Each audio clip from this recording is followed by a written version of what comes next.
സദ്യ special പുളിശ്ശേരി recipe നോക്കിയാലോ? പോവാം വീഡിയോയിലേക്ക്. Hi guys, ജിൻസിയാണേ.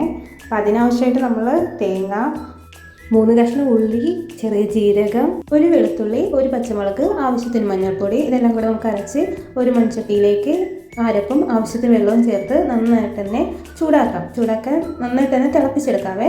അതിലേക്ക് മിക്സിയുടെ ജാറിൽ ഒന്നടിച്ച് വെച്ചിരിക്കുന്ന തൈരും കൂടെ ചേർത്ത് നമുക്ക് നന്നായിട്ട് ആവി വരുന്നവരെ ഇളക്കിക്കൊണ്ടിരിക്കാം.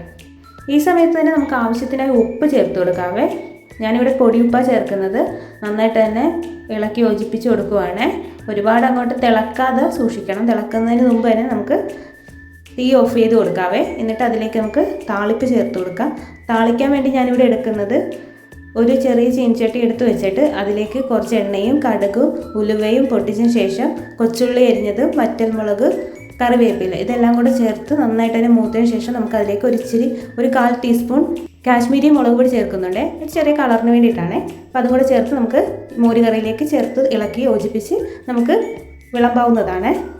വളരെ പെട്ടെന്ന് തന്നെ നമുക്ക് ഈ ഒരു പുളിശ്ശേരി തയ്യാറാക്കി എടുക്കാവുന്നതാണ്. അപ്പോൾ ഈ ഒരു വീഡിയോ നിങ്ങൾക്ക് എല്ലാവർക്കും ഇഷ്ടപ്പെട്ടെന്ന് വിചാരിക്കുന്നു. ഇഷ്ടപ്പെട്ടെങ്കിൽ നിങ്ങളുടെ ഫ്രണ്ട്സിനും ഫാമിലിക്കും ഷെയർ ചെയ്ത് കൊടുക്കാൻ മറക്കരുത്.